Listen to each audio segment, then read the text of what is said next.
Tū taua mai I runga, tū taua mai I raro, tū taua mai I roto, tū taua mai I waho. Kia tau ai te Māori tū, te Māori ora ki te katoa. Haumi e, hui e, tai ki e. Nā mihi ki te mana whenua o tēnei takiwa. Kia tau te whare e tūnei. Nā mihi ki na mate, haere, haere, haere atu rā. Nau mai, haere mai, I ngā manuhiri, ngā hau e wha. He rangatira manuhiri.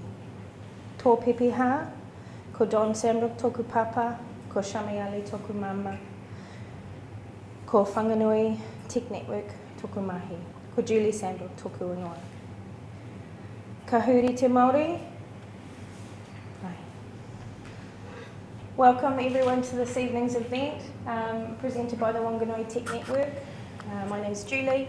We have with us Aleisha Amohia, who's the Catalyst Tech Lead, and Chris Cormack. I'll just give a brief introduction to them both, and then I'll hand them over for this kōrero. Aleisha is a passionate young advocate for diversity and equity, sparked by her experiences as a young Māori Asian woman in the tech industry. Aleisha is the technical lead of Ropu Kohinga at Catalyst, an open source software company. She started out as an intern there in 2014. Their team looks after open source collections technology. She's also a Vic University Wellington graduate with a Bachelor of Science, which is Computer Science and AI, and a Bachelor of Commerce, Management and Information Systems. Aleisha holds a bunch of other roles in the community and has done for years with organisations such as the National Council of Women New Zealand, Innovative Young Minds, Wellington Alliance Against Sexual Violence, Internet NZ, Vic University Women in Tech, and a stack more. So, just like to welcome Aleisha to our event this evening.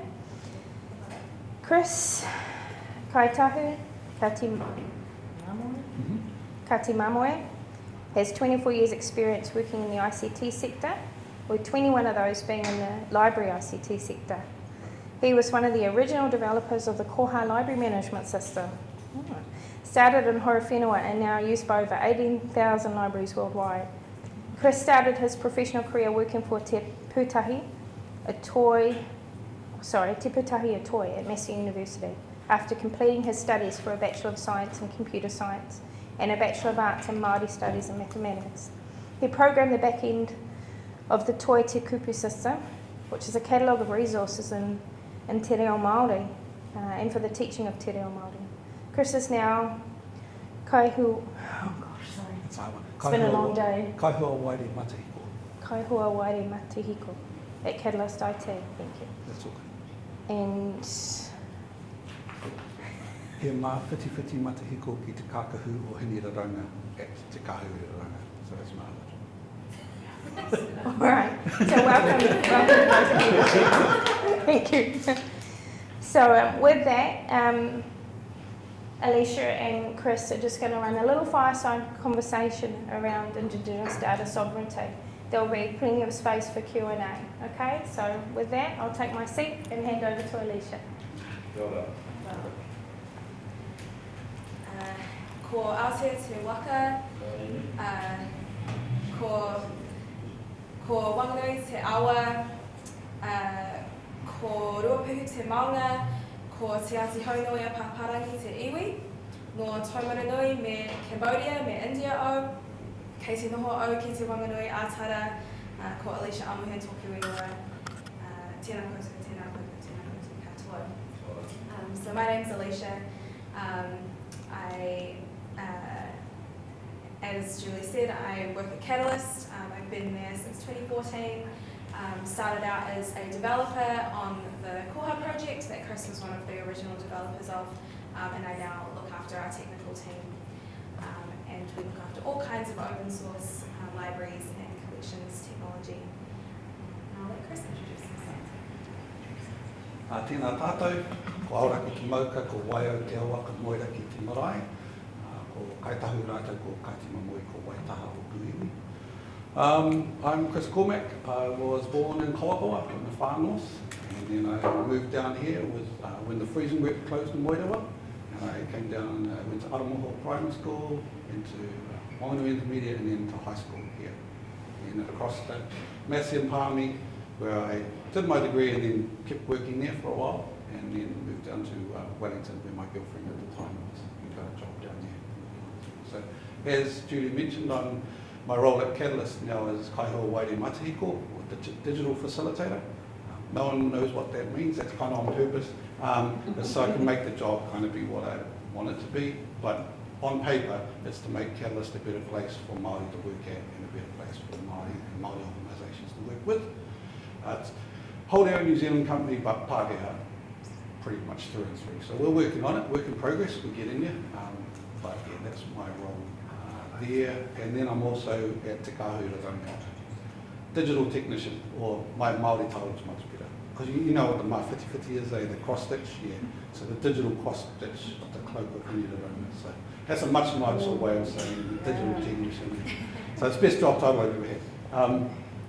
So I'm going to sit back down now, and what we're going to do is we're going to try and set the scene a bit, and then we're going to hopefully just have a kind of discussion from then on. So I'm going to start with kind of a brief history lesson that I hope everyone in the room already knows, but just in case they don't, so we're going to go all the way back to when I was born in Kawakawa. We'll start with he whakaputanga from up there as well. So we'll go back 1835, and what is important about he whakaputanga is that it was and remains proof that rangatiratanga and the mana of Māori was clearly articulated previously to Te Tiriti. So it was well established, it was a matter of international law at that point.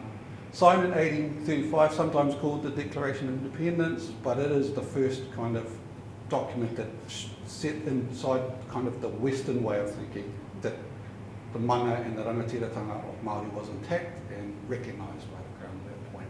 And that's really important because that sets the scene for Te Tiriti o Waitangi.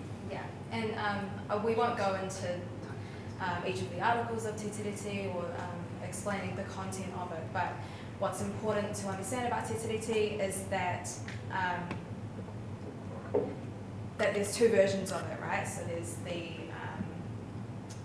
English version and the Māori version, and they say different things, but that's kind of irrelevant because under international contract law, the Māori version is the binding agreement. There's a legal doctrine called contra proferentum or something, I'm not a lawyer. But basically it says that the language of the party not drafting the agreement is the one to be used. And so that means Te Tiriti is the binding agreement. Further to that, the Waitangi Tribunal reaffirmed that Māori never ceded sovereignty in 2014. And even if we somehow had ceded sovereignty, the second article of Te Tiriti is about Tino Rangatiratanga, and that's about which guarantees undisturbed possession of Māori taonga. So through he whakaputanga, through Te Tiriti o Waitangi, Māori never ceded sovereignty, let alone data sovereignty. And so we've started by setting this scene because that's quite an important distinction to make. And even if we had somehow ceded sovereignty through any of these Pākehā legal documents, there is still UNDRIP. Yeah, so there's the UN Declaration of the Rights of Indigenous People, which the previous national government ratified as a signatory to, even though this one's trying to get out of that. That's kind of stuck with it at the moment. But that, even in that document, it does set out rights of self-determination and expression and economic growth and all sorts of things, and data fits into there as well. So there's plenty of legal frameworks that prove that Māori never ceded sovereignty and certainly never ceded data sovereignty. So kind of making the point for we should have it. There's no argument about that. So I guess we probably should define what we're talking about when we're talking about data sovereignty and Māori data sovereignty. Yeah, so for data sovereignty, it narrowly is kind of about the legal jurisdiction of the data. So where the organisation is storing that data, because of that, what laws the data is subject to. And in our context, as people who work in the infrastructure and the tech kind of back end of all of it, That means the ability to exert control over where the data is stored, how it's used, and who it can access it and use it. Further to that, Indigenous data sovereignty is not just data sovereignty about Indigenous data. It is the rights of Indigenous people to control data derived from and pertaining to them, and their knowledge systems, customs, or territories. So it's data from and about Indigenous communities and lands, and in our context, digital and digitisable information or knowledge that's about our people, languages, culture, environments, resources, and the controls around it. And then Māori data sovereignty is... So if we talk about what Māori data is, in that same kind of thing, it's any data about Māori, from Māori, on our whenua, about our culture, about our resources. So pretty much you would be hard pressed to find any data set in Aotearoa that didn't have some component of Māori data in it, or was entirely Māori data. So if we go on a little bit further into there, in 2020 I wrote partially authored a chapter in a book, and it's one of the hardest things I've ever done. And so if you're going to write something, you get to quote yourself. So I'm going to quote myself now from that book. So Māori data sovereignty supports a collective sovereign refusal that is both a shutting down of data colonialism and a simultaneous opening up of an alternative relational approach to data and digital technologies that is grounded in tikanga. So that's taking it a bit further. So Alex was talking to me before about what sovereignty is, and it basically boils down to ownership and control. And so, yeah, once you've got ownership and control, then you can put in place the tikanga and stuff around it as well. Yeah. So just on that, can I ask you a question just on that then, Chris? So having said that, right? Mm-hmm. Hi everyone, I'm Alex, by the way. So just on that, that's great. Yep. The definitions of Māori data sovereignty is great. But the reality is, like, I actually speak for myself as being a Māori in this room. You know, I use a lot of international platforms. I use, Microsoft 365. I use Google. I use, Dropbox. There's a plethora of tools out there, cloud-based, that I use. So the fact that I'm using those doesn't necessarily imply that, Māori sovereignty applies to that data. Because as you correctly stated, sovereignty is about you having control and ownership of that data. Have I ceded my permissions and all of that to allowing these other companies to use my data? No, I haven't. But while that data lives on their platform, it's theirs to do whatever they like with, right? Yep. They can share it behind my back, and I'll never know. Even if it's just for marketing purposes, there's a person over there that takes an interest in X, Y, and Z. So I think those are some of the intricacies that we're talking about when we approach a subject like this. Because the way I look at it is, data is going to fall into two types of categories. You're going to have working data, that's data that I'm going to use every day, whether it's an email or writing a Word document and distributing that stuff out. But then you've got historical data, like, I don't know, something that relates to my marae that happened in the past, right? So that might live somewhere as well. So in terms of whether my data is working data or historical data and where that data lives, I guess that's the whole crux of the sovereignty conversation.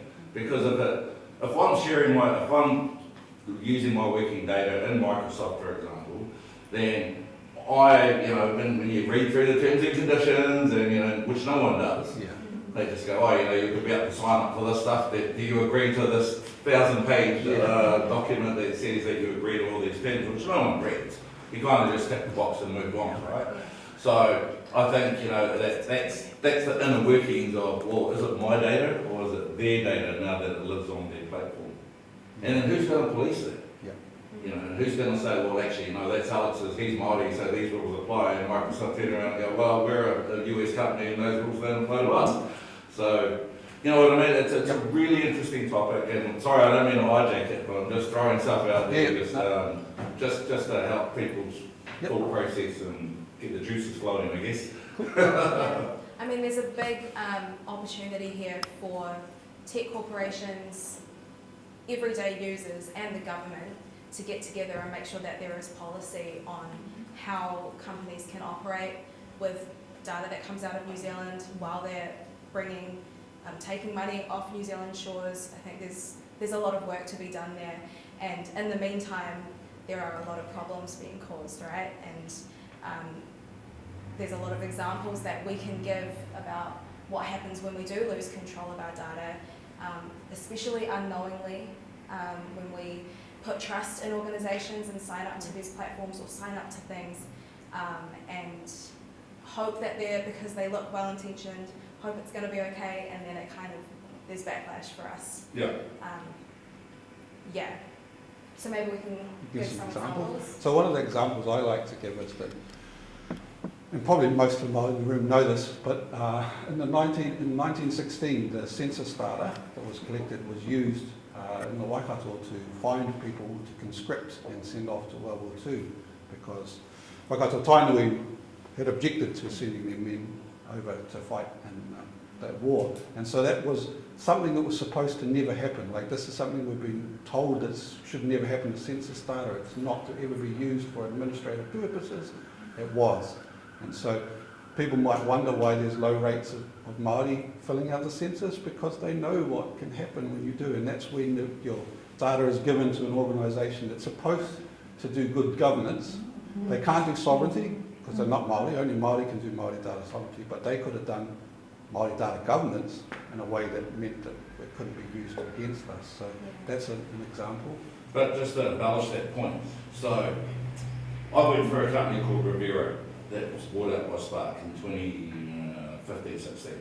Back then anyway, we were signing up ministries left, right and centre to put their data into our data centres, people around the country, right?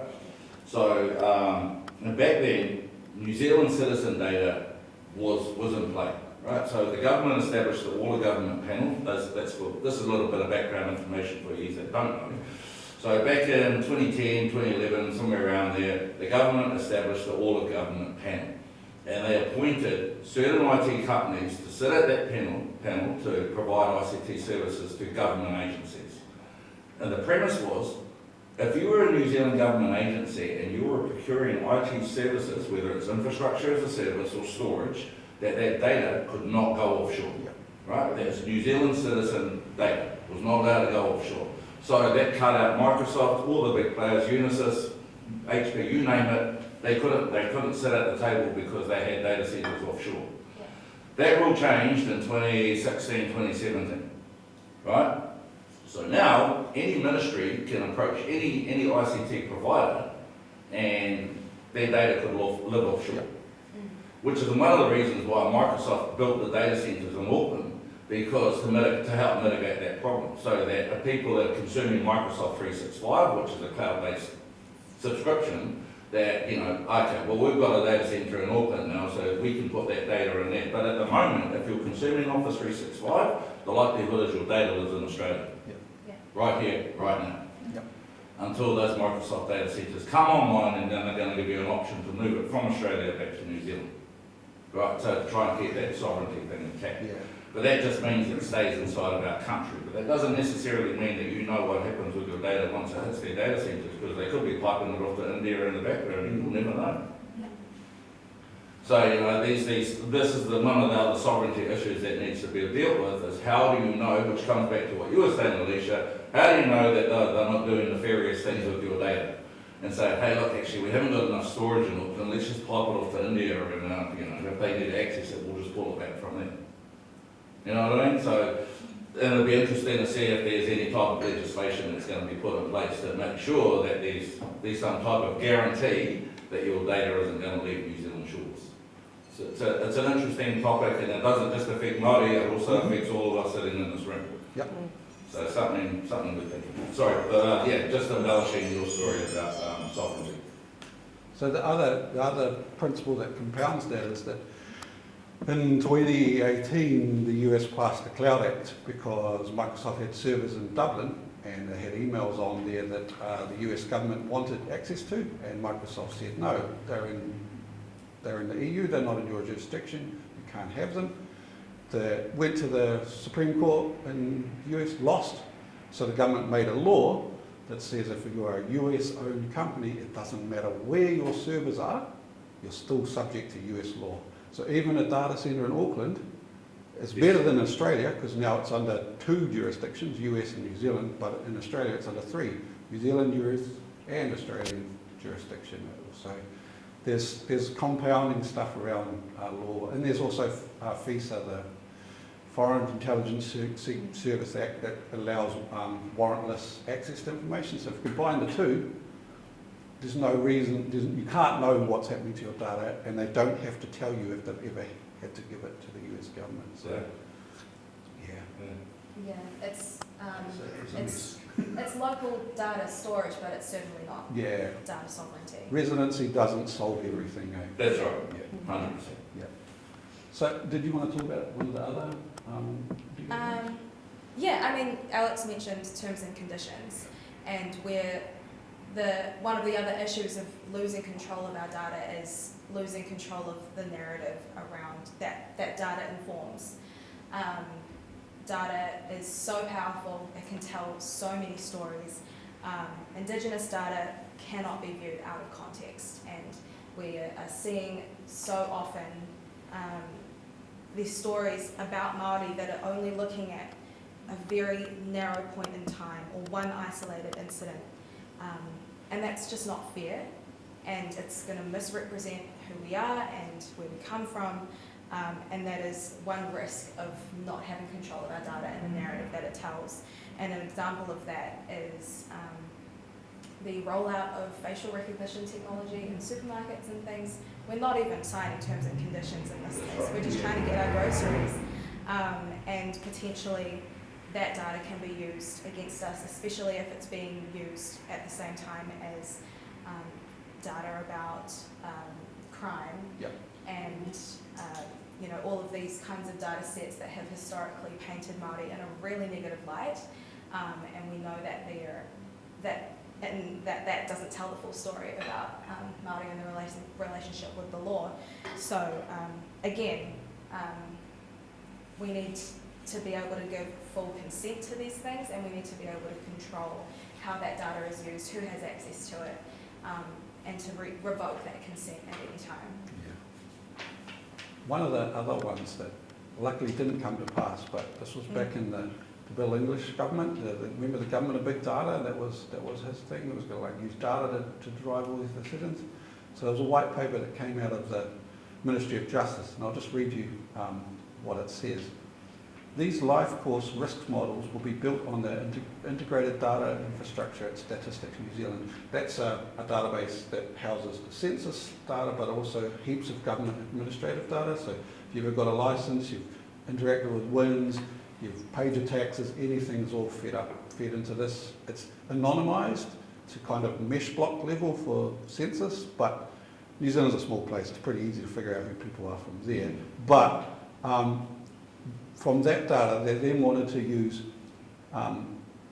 this powerful database hosts a very wide range of anonymised information about all New Zealanders, including records about tax, earnings and employment records, health, education and welfare receipt. We will use factors such as age and early SIF's involvement to predict future offending and the victimisation of the resident population of New Zealand. So they were basically wanting to build the Minority Report, if you've ever seen that movie, like pre-crime, try and look at data. And if you know, anyone who's been involved in those kind of things, early involvement in SIFs is a predictor of future crime, because that involvement's usually bad. It's not anything else, and that becomes that repeating circle. The data you're feeding in is the legacy of colonisation, which is going to then feed back round and make it worse, and then make it worse, and then make it worse. And we've seen that with sentencing data in the US when they started using algorithms to decide on people's sentences for prison time, because it's more fair to have a computer do it. But the bias in all of that was that black men in history always got longer sentences, so the algorithm learned to give black men longer sentences. And that's essentially what we're doing in a lot of these things, where we're not, as Māori, not having input into how that data is used, what algorithms it's being used through, even being able to audit those algorithms. More and more of more and more law is being converted into algorithms, like the way you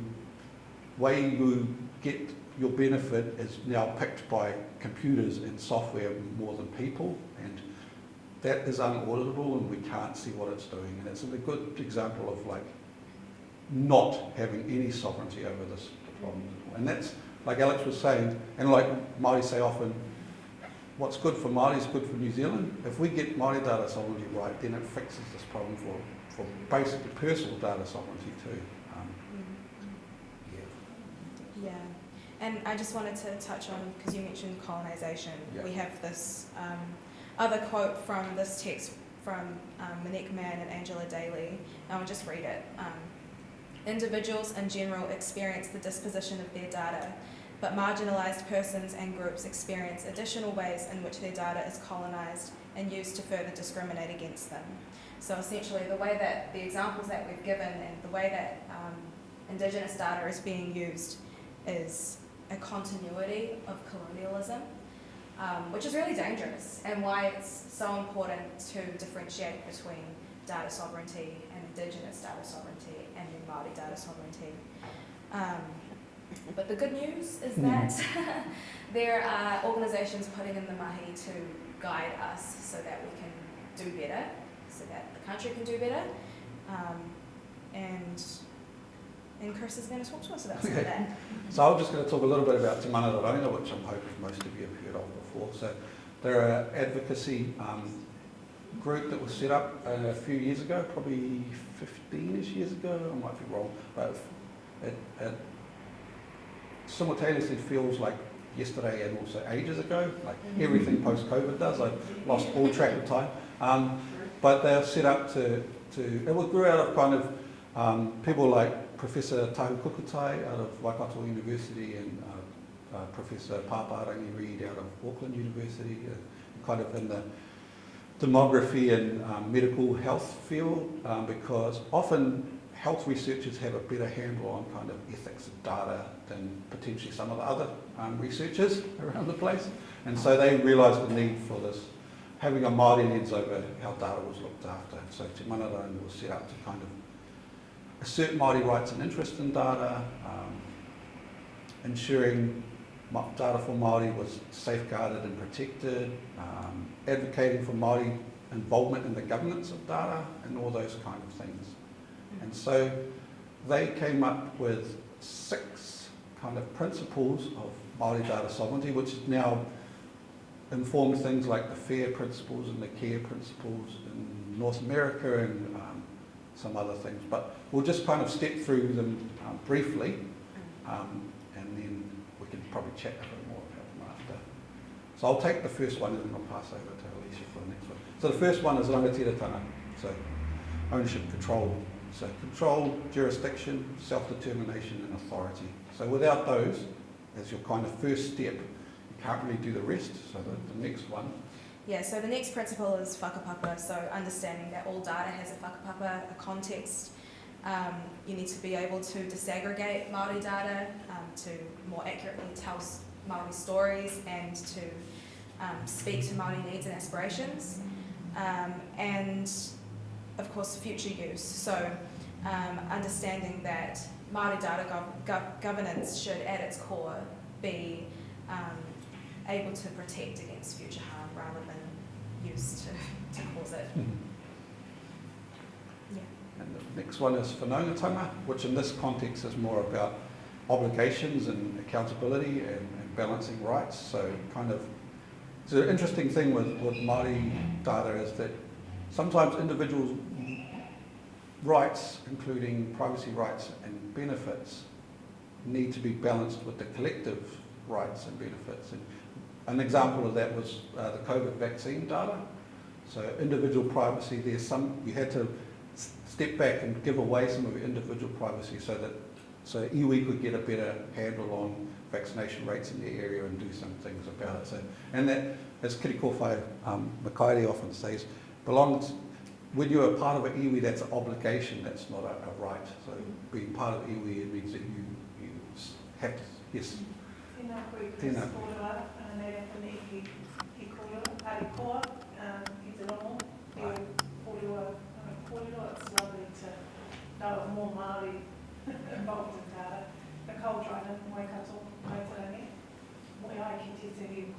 Ai. E whanau Sandy. So I'm actually from Waikato and Tauranga, but I'm married 37 years ago.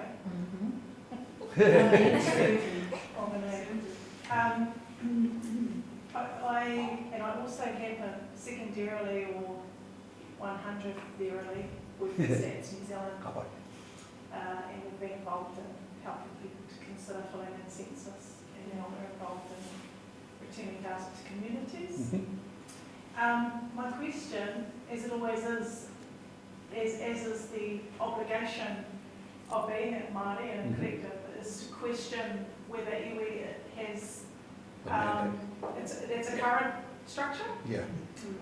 Is there any kōrero happening that you're part of or know of where we're saying, okay, well maybe the next step, and I'm not saying it's the right step, is hapu. Yeah. 100% it is. Or maybe the first step was hapu, but we'll use this mechanism to get to that. I think, And then, individuals, because it's when you sit with people wider than Māori in our community, and they operate as individuals, they're not participating. Yep. We're lucky, we have traditional links to our whakapapa. So, but they, why would it be that they don't have a choice to actually remediate or walk that path through ownership and control, that it might default to iwi? So this could be a controversial thing, especially if it's put on the website. So, But I want to frame it because I believe that I can, I'm sharing the kōrero that we've come across in this exercise and census, which is, that's iwi, but I think you're totally how right. are we navigating that, Chris? And, No, you're totally right. And I think you're right that iwi are a predominantly post-colonisation structure. And we always, before that, we only existed as iwi. We needed to be multitudes of us, when a hapu was too small to do whatever we were trying to do. And then we'd go up to waka level when it was something really, really big. But at the moment, I think, the way I think of it, and this is just my opinion, we should have given a disclaimer at the start. I'm not talking for Te Kahuraronga or anything like that. I'm talking for me. So for me, I see iwi at the moment a kind of a transitory space, the holding space, because at the moment, that's where more of the economic and financial power kind of sits, and some of the political power. So some of those iwi leaders, through the iwi chair forums, have the ears of ministers of the Crown, which other people don't. But I think holding space while hapu get up to that level and then get out the way is kind of how I'd like to see it. So that should be, I would like iwi to be about capability and capacity building for their hapu. And then they're coming up and then you can step out of the way. At the moment, I feel like if iwi just stepped out of the way, it would leave a void. So we have to build that. And I think of Te Kahuraronga, which sits under the Data ILG, under the iwi chairs, as also a transitory thing. We're there to hold enough space until iwi and hapu and whānau and hapori can do it themselves. And so, a good iwi will do itself out of existence. You know what I mean? It should get out of that. And I think that's where we're going. But at the moment, I think there's a bit of safety in numbers. Sometimes we're a bit too small at hapu level, so band together for now. But not a long-term solution. But it's also about the skill sets and capabilities. That's it. To make these things a reality, right? That's it. I mean, I've been in this industry over 20 odd years now, right? And the amount of Māori that are in IT is shockingly low. It is. Especially at the echelons that we're talking about. Yeah. I've moved more data in this country than anybody I know. And it's a shame that we don't have enough of our people out there in the industry, because then you just get railroaded. That's it. So, I mean, I think this is and I totally agree with you, it should be at a hapu level, 100%. And this is something that I actually offer to Kahuraronga, is about saying, hey look, there's no reason why you can't put micro data centres on Marae Whenua, establish your own storage platform and do it yourself. You don't need to be going to Microsoft, you can do it yourself. And we proved that at Riviera.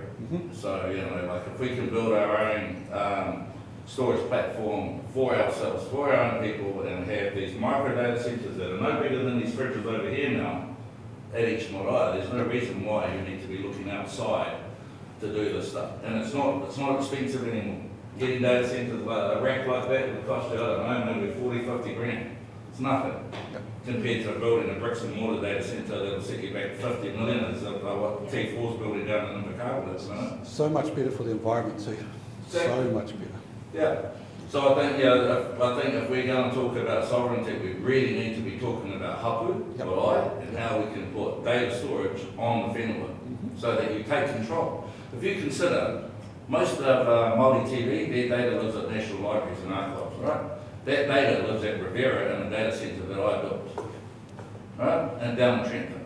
So, why is that data living there? Why are Māori digital assets with national libraries and archives living in Trentham when they should be actually living on the marae or whenua they're actually from? If we're going to talk about this stuff. And then there's no reason why marae or iwi or hapu that have those digital assets stored on their whenua, hey, look, if national libraries and whatever DIA want to access that data, that's fine, we'll license them for the privilege.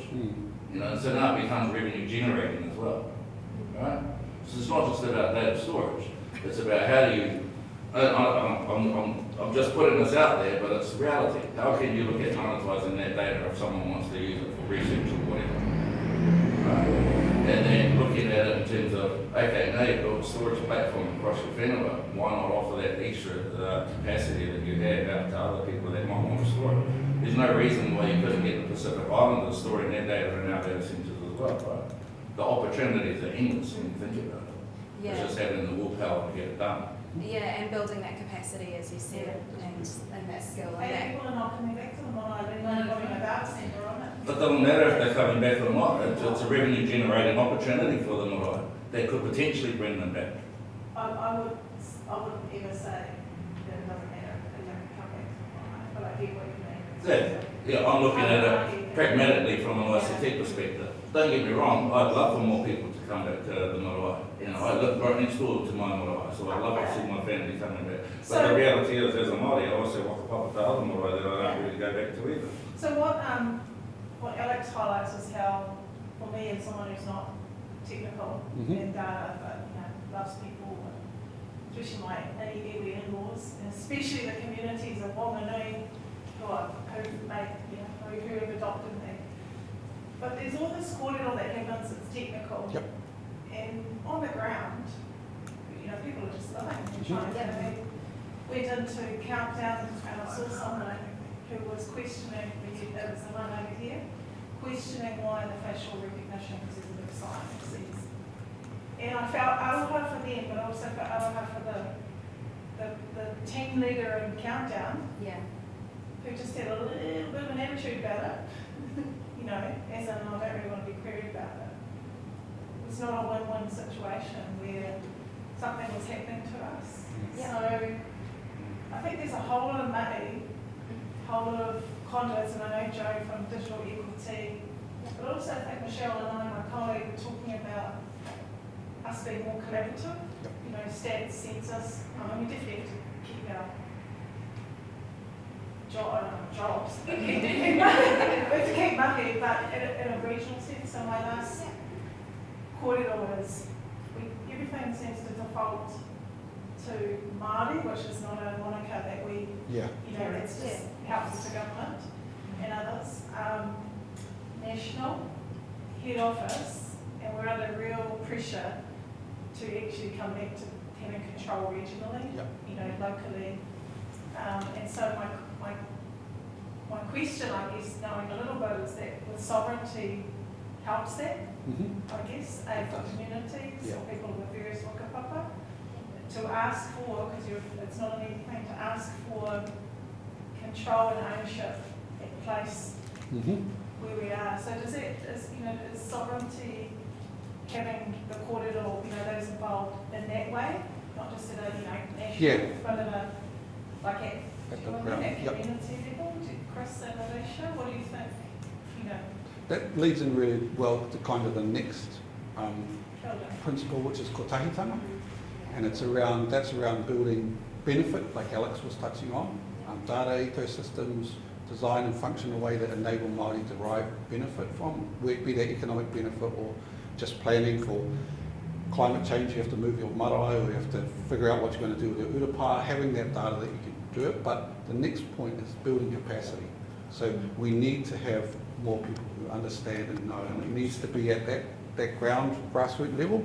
We can't all be in Wellington. It needs to be where data is best as close to where it's from as possible.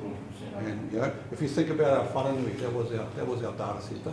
That's what the kōwhaiwhai is. That's what the tukutuku is. That's what all the whakairoa are. That's telling all. We know how to store data. We've been doing it for millennia. We know protocols around who can access it. We've got all this information. Digital's not really different. We just have to put it back where it should be, build the capacity to look after it, and grow it up that way. And the other thing is the third one is kind of connection. So data and data sovereignty allows people, hopefully, to reconnect back to their marae, to reconnect, especially those of our whānau who are in Australia and those kind of places. If we can actually have control over the data, build our own data centres, build our own streaming platform, whatever we need to do, so that we can safely have people at things like marena or tangi and stuff, but not on Facebook for the entire world to see, but for just whānau to see, you know? So those are the kind of things that it allows, and it allows people to connect back in a way that is economically prohibitive. You know, if you're living in Sydney, to come over to Pipariki or Putiki or Ranana or something, that's a lot of money. But if you can dial into all the marae committee meetings and at least have your connection that way. So and that's the opportunity. That's the capacity building. Exactly. I'm not talking about putting data centres on the way to build storage. I'm talking about, no, now you've got a platform that you can build other things on. Exactly. IaaS, for example, to start looking at manipulating data and getting more people trained into how to harness AI in a good way. You know, rolling out your own AIs and all of this type of stuff instead of being subservient to the co-pilots, the Geminis and whatever else the big players are up to these days. So, you know, I totally agree. You know, that's the way we should be heading. You know, if you really want sovereignty, then you have to step up to the plate and start taking control of your data, otherwise you've seen it. Yeah. Could I just, if I may, just interject, I'm curious about the awareness that needs to be raised around sovereignty of our own personal data. Yep. So a piece that I'd love an answer to, or some korero around, is around, we hand over our data all the time unknowingly or unwillingly, or we assume that we can trust Facebook, right? However, we can't. So at what point are we going to start raising that awareness at this level around the fact that we can't trust Facebook, we can't trust Meta, we can't trust Google, we can't trust these places? The reality is, data is $1 trillion a year industry, $1 trillion a year, and growing. It's, you know, your data is worth $1 trillion, and that's what we're talking about here. And this is why all of the stuff gets skipped over, because who cares, right? There's $1 trillion to be made. Yeah, but see, there's a piece here around education. I've been having more recent conversations with colleagues that's raising my awareness around my own data, the data of my children. Yep. Girls, by the way, no way they're getting on Facebook, right? Because now I'm a little bit more informed. I'm only 1% more informed, but that information is enough to freak me out and to make me choose to make more conscious decisions about the data I share on different platforms. For example, you know, 2 events that I'm running for Techweek, there was absolutely zero way that they were going to be live streamed on Facebook.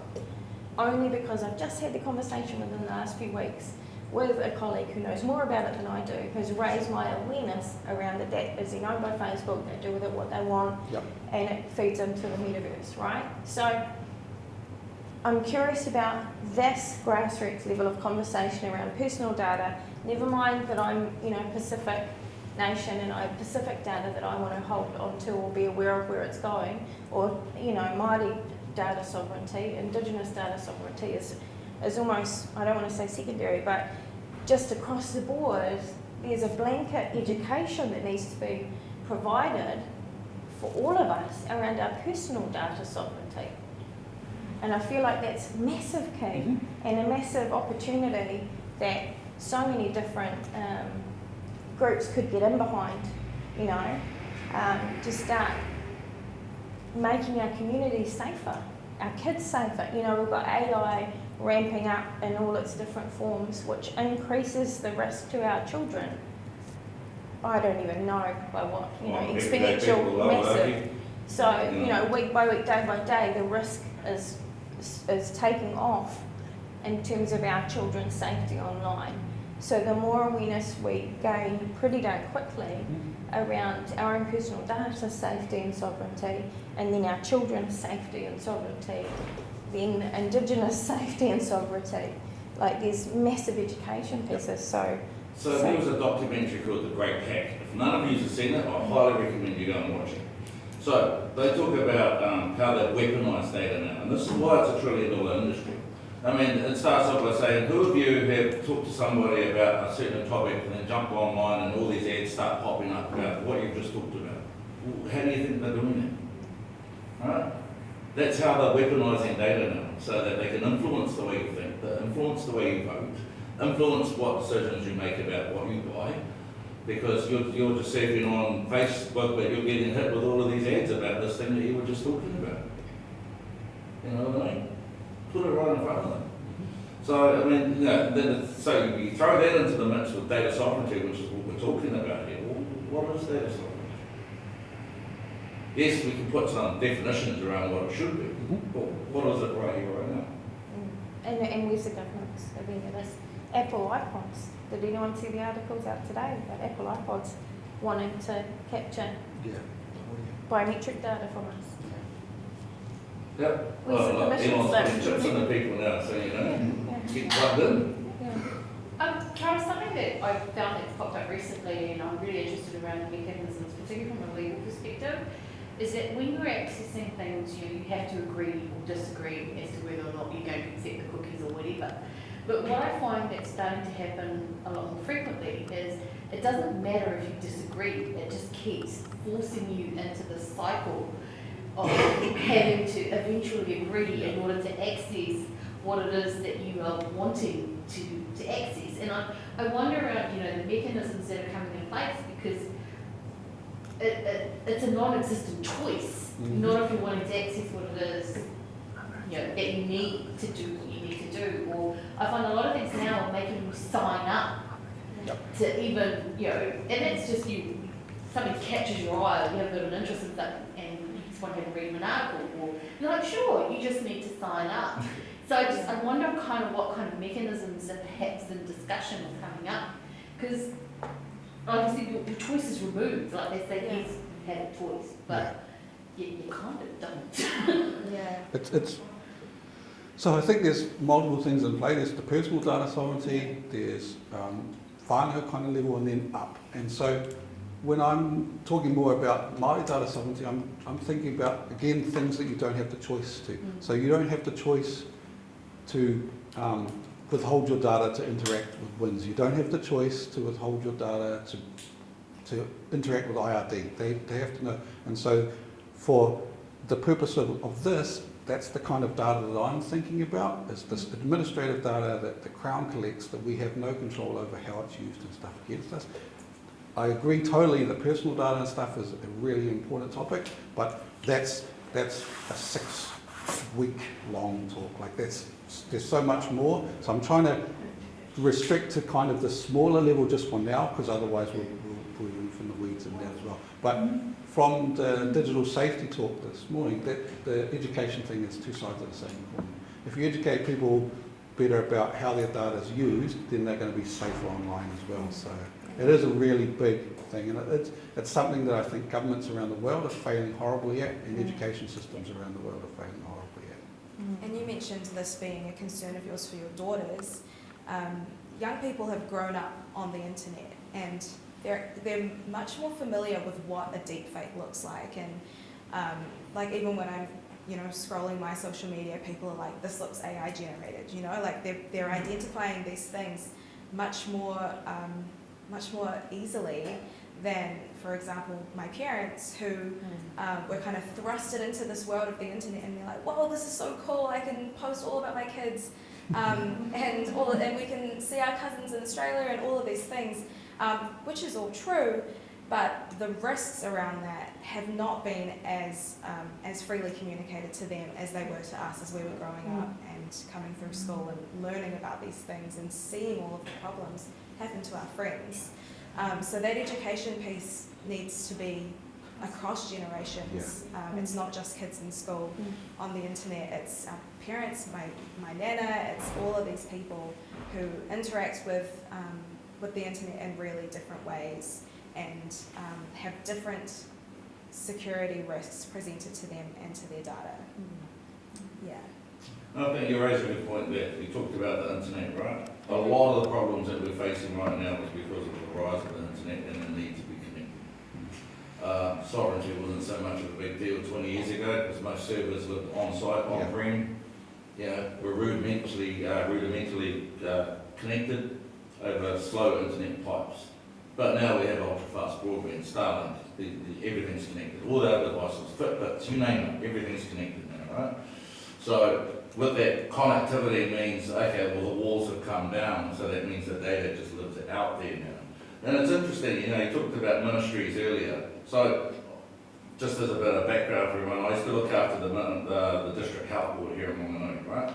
You would think that in this country, that all the health systems would be connected, so if you went to Wellington and you fell off something and broke your knee, that you'd be able to go in there and they could pull your information up just like that and have your complete medical history on tap. Doesn't exist. Doesn't exist today and it probably won't for the next 5 years. So that means that there's a disparity across how do we connect organisations. People can be connected, but how do you get these ministries and all that to connect? Even with census data, like how does census data correlate with all the other ministry data? How do you pull all that stuff together? I know there's a big push and a big piece of work to try and pull all that together, but there's so many databases out there to try and normalise all that data. It's going to be a bit of a mission. So you've got a little bit of time. I guess that's what I'm saying to you before Big Brother's really doing the minority report, which is what Chris was talking about earlier, right? Well, they're already doing predictive patrolling in South Auckland. They're using IDI data and other data to choose where to send police patrols to. Self-fulfilling prophecy. There's more police in the area, you'll find more crime, so you send more police to the area, so you find more crime, so you send more police to the area. It doesn't mean there's any less crime over there, it's just you're not catching it because you're all over here. And so they're already using these kind of things, flawed as they are, without any oversight.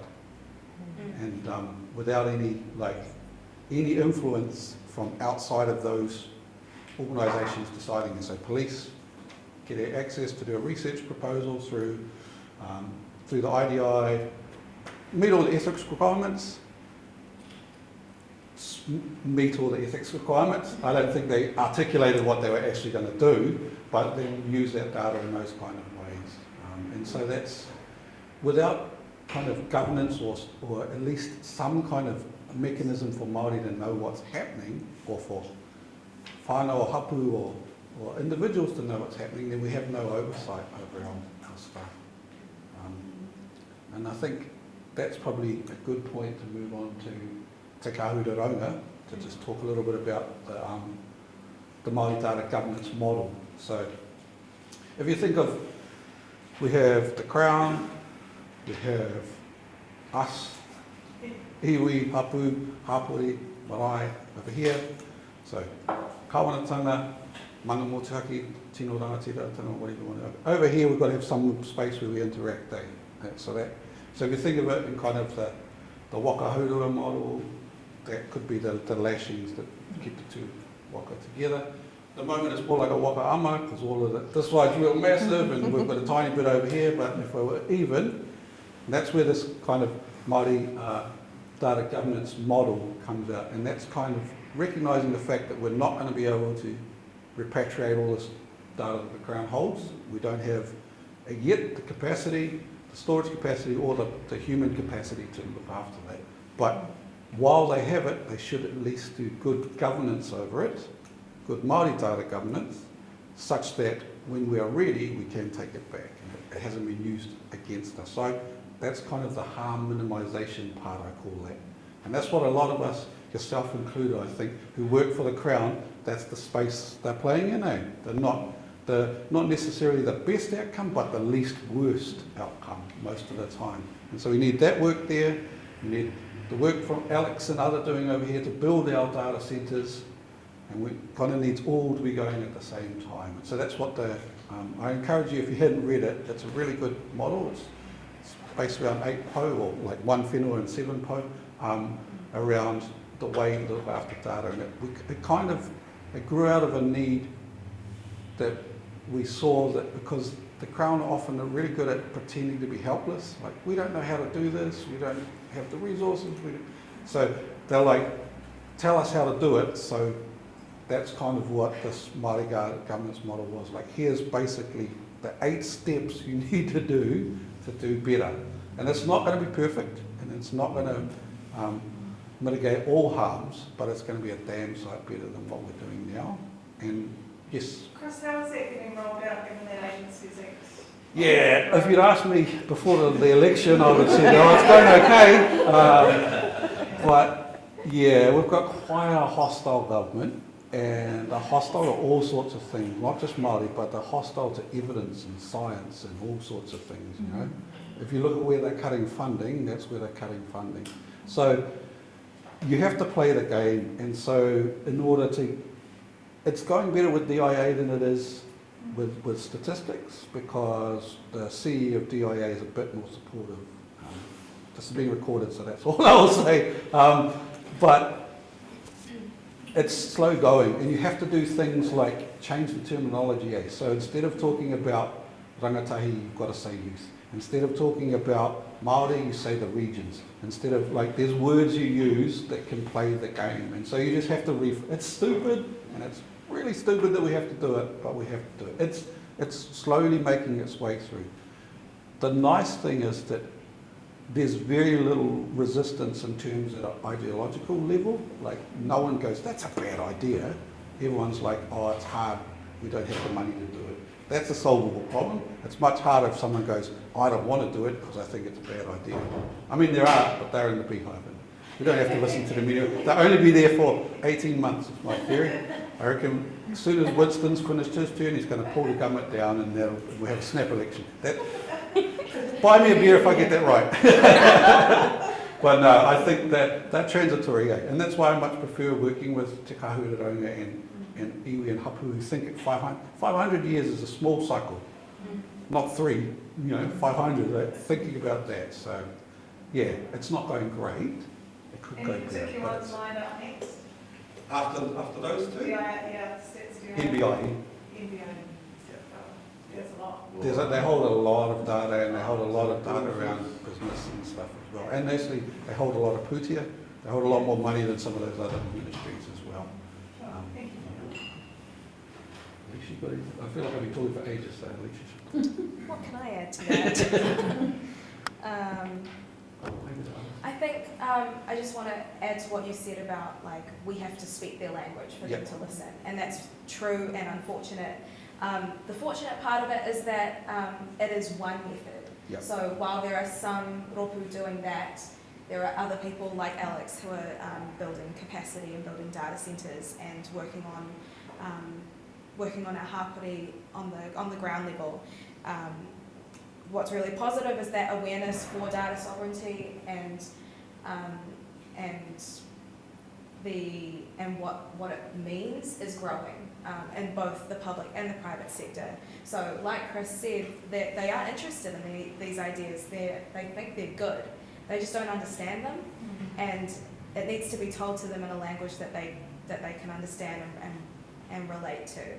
And it's a bit icky for a while, but it will have really, really positive outcomes and strengthen whatever we're able to come out with on the other side, which will just make it more sustainable. So there's hope out there. If I can throw in something that has sort of come through for me, both from this morning's conversation and this one. When we talk about education, and ultimately for me, education, what you're aiming for is a bit of agency in what is happening.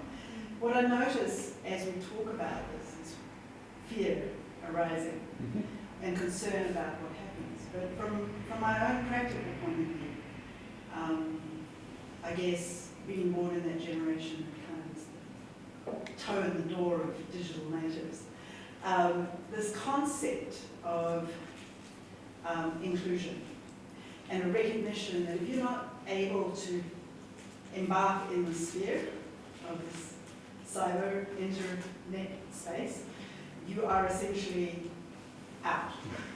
And I think that this is wonderful to hear, this conversation where you're integrating it into the community. But for individuals that don't live within that community, I think that there's something very important as well. And as a mother, I feel that there is a responsibility for me to also be looking after my children. And rather than wanting to approach this from a space of fear, I'm really interested in how I can approach this from a space of agency. And I'm not quite sure where I can go to start strengthening that. I'm sitting and observing where I put myself at risk. In the very simplest ways, I have been cautious and deliberate in the choices that I've made. But as we've talked about, where you sign up for something and then you have to, and of course, I know that there's legislation that came in and said you could unsubscribe. The biggest fallacy, right? You cannot unsubscribe from anything. But even at this point, I noticed over the last couple of years, prevalence of bots. You know, I'm now fielding 15 friend requests a week from people I don't know that I don't even sure exist. You know, and what do I do with my children in that space? I know that they are living far more fluidly online already. And they have established relationships in that space.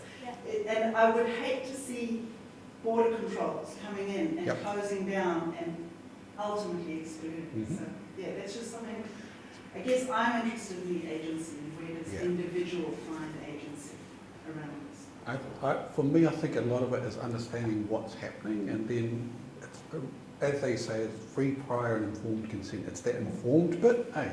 And so if you're not actually understanding the flows of data and how it could be used, you're not making an informed choice. And I think it's around that. There's been an interesting movement, and it's still on the fringe at the moment, but there are kids around the world who are ditching the smartphone and they're going back to dumb phones and like disconnecting like on purpose. And they're like they limit their time to the internet when they're using certain things here. So the kids are already starting to figure out ways around it and to mitigate some of the harm. And going back to a phone just being a phone rather than beeping at you constantly, like my one does. It was on the documentary last night. Oh, was it? Chaos, Web of Chaos or whatever. And they sort of concluded that actually the young ones are already, they're much smarter, like you were saying, they're much smarter. They learn about verifying information, double checking from different sources and doing all that. They're actually taking the lead. They're opting out of the corporate stuff and seeing how corporates are controlling everything and making those decisions. And like it's us, it's my parents and that are stumbling into The email being busy. I'm busy. I'll just click on that and not realising. It's us and all right. The younger ones are onto it. Really scary too now, because some of those AIs, those large language models, generate pretty decent, not great, but pretty decent at all. And so if you target people and scams into it all and stuff, a lot of the older people will fall for that because they don't think that a computer would be able to do that. And so it's, and horrible things like needing to have a passphrase with your kids, because there's the voice scams now. So where they record your voice through things like Facebook, and then they use it to AI call your parents and say, I'm in Mexico, I've lost my wallet, can you wire me some money, here's the bank account. And it sounds exactly like your child. And how would you know? So you have to, like, if you ever lose your wallet, use this password. Like, you have to do horrible things like that. And so this is the rampant race ahead into technology without an ethical or values-based lens on it. You know, as Aleisha said this morning, just because you can doesn't mean you should. And there's too much of stuff in tech that's done just because we can. Well, I don't know about yes, but most babysitters these days is a mobile phone, right? Yeah. When I see people walk into a restaurant, with kids, that's here. Yeah. And they've got open ring, right? Yeah. If you've got Wi-Fi connectivity, then they're off. Yep. So I hear what you're saying about trying to limit kids, but I mean the reality is most days the default is here. Yep. These the device can bugger off and leave us alone so that adults can talk.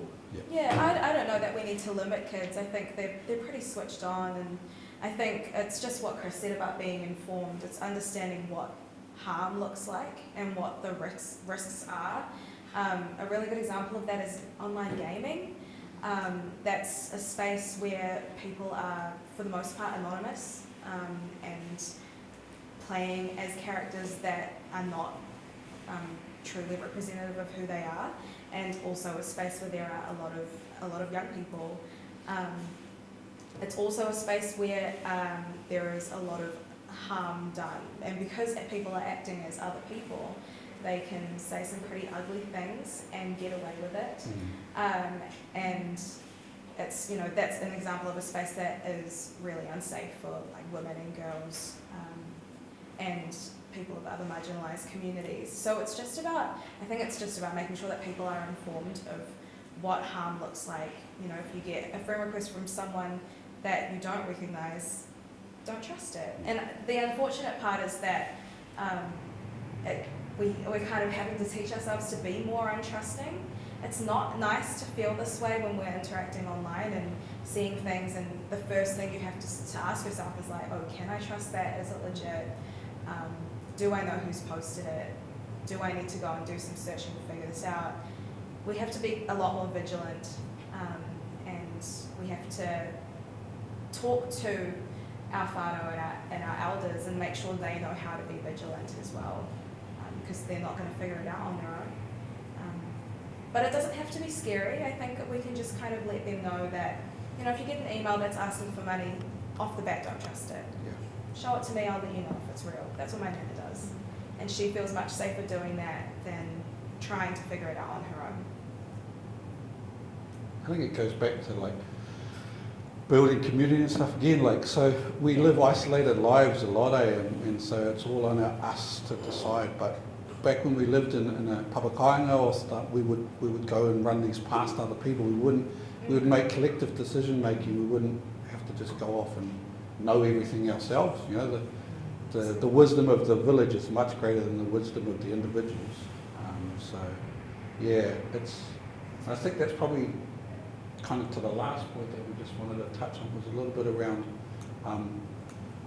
bringing kind of a kaupapa Māori lens to data science, and that kind of bringing in the idea, because kaupapa Māori, everything's in contextual, everything came from somewhere, is going to somewhere, has been touched by all these people.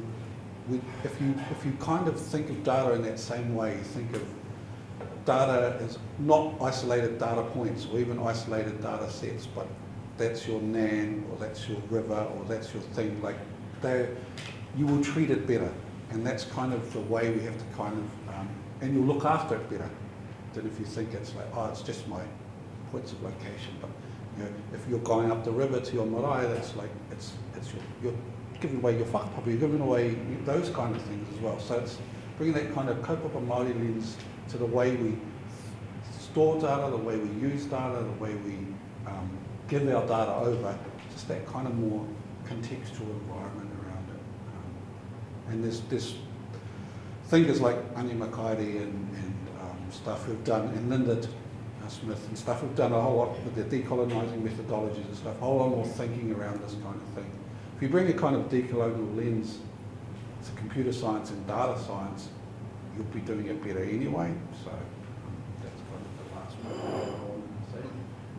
One of the areas that we kind of haven't touched on, but I know from previous jobs and experiences, is the limitations of what you can put in data, and particularly as a Māori, you know, and you alluded to this yourself, where you may not necessarily whakapapa to one iwi. Yeah.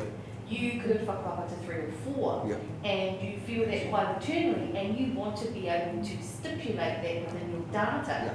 But the limitations of that don't enable you to do that. So you're then having to prioritise. You know, so you're forced into a role of having to prioritise. Okay, maybe I have more in this one, so this is the one I'm going to choose. And I have more, and then you're having to push aside a part of yourself. So I kind of wonder what's the kind of work that's been done around the limitations that exist within the current systems to allow people when they want to, which is kind of going to the other end of the spectrum of wanting to be much more, I guess.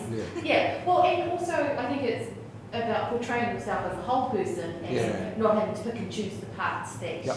Yeah, I've had that problem heaps of times over my lifetime where I have to sign up for something and they're like, what's your ethnicity? And you can pick one. And I'm like, well, am I more Māori or Asian today? And it's an impossible choice and doesn't make any sense. I'll answer and then I'm sure Chris will have his own answer. But I think that, I mean, that's a pretty simple coding problem really, is to allow more options and to store more in a database. Because it's a coding option, it depends on a developer to know that that could happen. And there are some developers who, because of their whakapapa, will never think that that's even possible.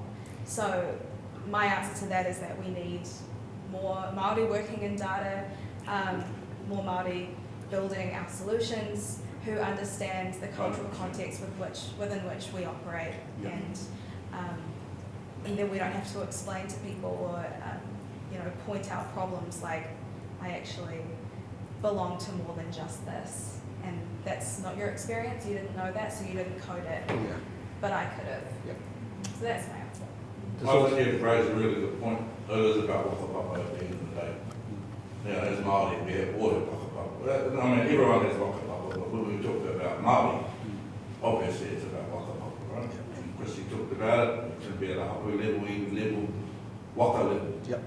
But at the end of the day, that's the one thing that binds Māori together. Now, like one intelligence about, do I look Scottish? So I'm almost Scottish today, I'm Māori today. So I understand what you're saying. And don't get me wrong, I don't hate my name.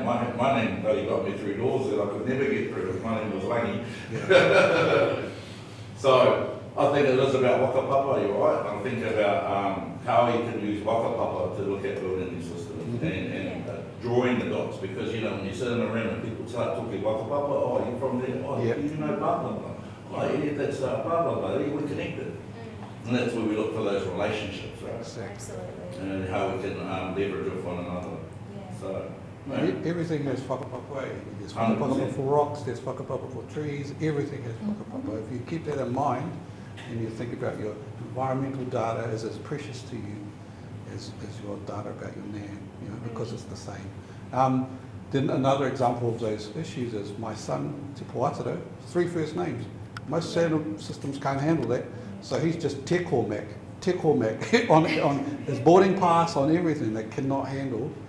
And we still can't do portfolio macrons on passports. So he's not Te Poataro, he's Te Poataro. It's different. So there's all things, and that's things that they're just coded from an English-centric, English language-centric viewpoint.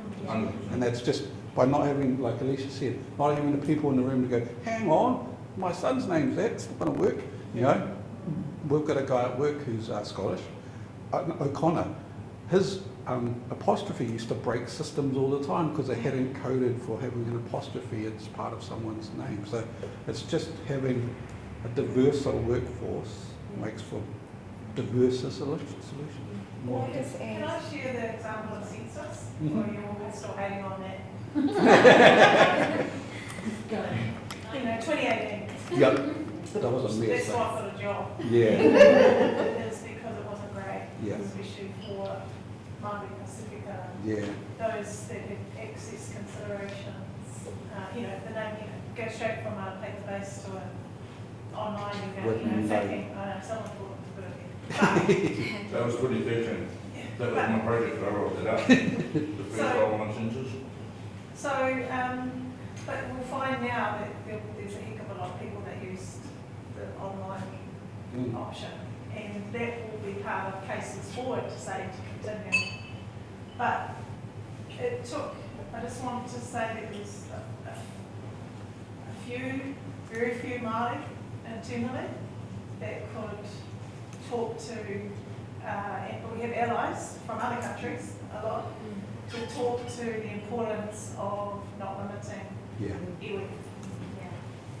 But it was the external influence at board level of Te Kaweraranga that got it over the line, which could make me really sore because I was in the room saying, you know, if you don't allow more than, you know, 4, then you have to answer to iwi. You have to answer to, you know. So yeah, that was some formula. It's not about me, but the point being, it was 16 online or capacity based on the developer and the funding and the budget that had already been applied. Any more than that, more money. And so it took board level to say, oh, actually, let's make this happen regardless. On paper, 5. So that inequity around Whichever one you choose. You can't just add another bit of paper. I was like, could I ask on your behalf? Can't we just put a blank paper and talk my rest of myself? Again, processing. The paper, the forms were printed 2 years before census, such as procurement. It costs money, we'll need another sheet. Is it really that important? So I think one of the, I'm sure it'll come up, but one of the, it's the biggest survey in the country. The biggest procurement census of recruitment and media ever. 50 plus million each. I just want to say the power in questioning these things, or submitting, or asking. If you want someone who's Canadian but not First Nations, but another soon after, they're not Canadian, they're their own. You know, they're questioning, how can I represent that?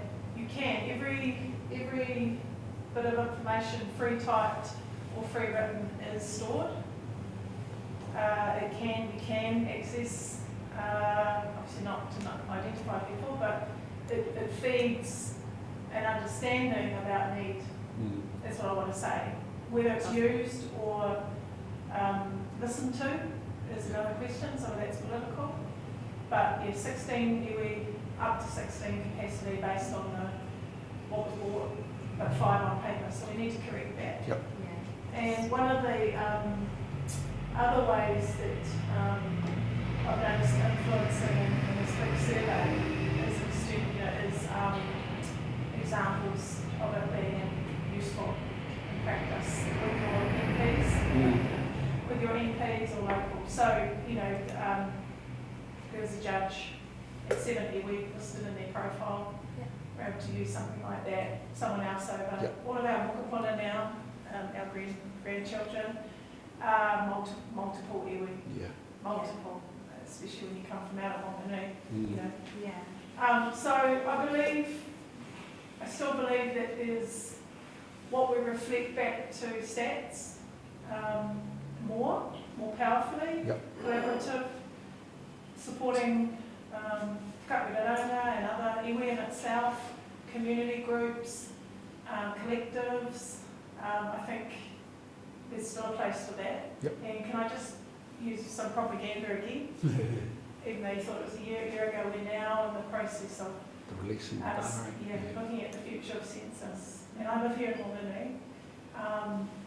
If you want to be, you know, more formal, working with Joe and likes of others, there's a link. You can take a personal kōrero into stats, or I can help your kaupapa, your wāna, or your organisation to, you know, talk to what you would like to see census and data collected for, and what is the most useful data to you, and what would make things private and keep private, those sorts of things. I'm sure that Chris and Aleisha are hopefully finding time to reflect into that. But this is our opportunity as community over the next, say, 6 weeks till the 3rd week of June to comment. And I don't see it, you know, like don't it's not, you know, but we do have an opportunity to say, well, actually, this no, you know, this serves us still, or it's still part of the system. We know that it cuts up the tax pie, but it needs to consider this. It needs to consider that. I didn't see this in it. You know, I don't need to tell you my income because I do really got it or whatever. But I'd love to hear I'd love to be asked some more health-based wellbeing questions or something like that. Mm-hmm. I'm just sharing, that's not my opinion, I'm just sharing corridor that we experienced in journalism. Also amazing work in terms of collection of and working with people at their doorstep. Our communities need to know that we, that stuff counts. Yep. Yeah. And some of us, it's our responsibility to help it. Yeah. And so just wanted to share that, and now's the time. If you've got some thoughts on data collected, census, you can get hold of me through. Sorry about my personal plug. No, it's okay. But I'm not, because I look, Yeah. we all look. Sense in the cold. That's me. I'd be more interested in how does that tie into Māori data sovereignty actually? Well, so thank you. There's another. Is it, no, that was the topic of the night, right? It So feels you're, like you're that's- pushing census, but the reality is we're talking Māori data sovereignty. No, but But I the reality think is that census is the collection of Māori data. yeah, So I you think have no it's- sovereignty. That's a really good thing for us to end on. Actually, is that opportunity for us to understand how our power is, how our data is used, and the power that has and the influence that has at that census stats government level. The opportunity for us to educate each other and to support our communities into understanding this and finding our power in these spaces. The opportunity to upskill and build data centres and use these data governance frameworks and all of the research that Te Kahuira-Raunga and Te Mano-Raunga have done. There's opportunity for us in this space, and this is just the start of it. If I could just add 2 seconds worth, from the vocational education perspective, as a Pacifica woman within that space, very conscious about data, self-determination. So as a Te Pukenga Moana Pacifica network, that's one of the key things that I want to spearhead the conversation around, is our data collection. So our training agreements and educational agreements that capture our ethnicity data don't do it consistently across the board, and they're derived from the Stats New Zealand, so we need to report, right? So based on our reporting, the developer builds, 5 boxes or 12. So up at the highest level, apparently it's Stats New Zealand that define that, so we then report based on what they're telling us to report. But we're wanting to self-determine and say, hey, that's not good enough. Here's the breadth of our Pacific representation within vocational education, and this is the data that we need to serve our learners better. So start capturing it. So I'd love to Yeah, hear there's off a the line. Pacific Data Sovereignty Network. The review of ethnicity is underway now, so I want to just make sure that if anyone's interested in that, then I'll make sure I can hand you up. So it was one of the most asked questions was what is that for? What does that, what do you use? The data form. Yeah, what's it for? And it was really, really hard to answer it. Depends on what questions are being asked, I suppose, at the end of the day. Yep. I mean, that's what happened in 2013, right? when was the last census? 18. So apparently the right questions weren't being asked in 2013, so they made it a bit complicated by bringing more people in to ask pretty much the same questions. It's crazy. Because then, like you say, I mean, what do these questions feed? What decision making is made from the questions that are asked? And that's a question we should keep asking. Yeah, it's not, you can't like finish Māori data sovereignty and like that. It's an ongoing asserting of your sovereignty at all times forever. And so it's at the moment we're in the growth of awareness phase, the growth of capacity, but then we're in that constantly keeping to ask these questions, keep going. And then one of the things that is happening, to your point, Alex, is that in this census, a whole lot of iwi data is coming back to the Te Whata platform under Te Kahuira-Raunga to be fed back to iwi directly, so they can interrogate it without the lens of Statistics New Zealand involved as well. And some of the best collection rates were Te Whanau-a-Pāpārangi and Te Taitokoro, who did their own census collection. And they asked a few extra questions that they're keeping themselves. They fed back the census data back, but there's some questions that were specific to their rohe that they're keeping themselves. And I think those are good models to look at I going think forward. absolutely agree, you know, like we should be collecting their own data. Yeah. Because you was going to run into these problems, and this is the problem that I have with platforms like Te Whata and all of these other organisations that are collecting Māori data. Because I, for one, walk a papa to multiple people, right? So when I tick all those boxes, who's using my data? Yeah. Is it Ngāro? Yeah. Is it Ātihaunui?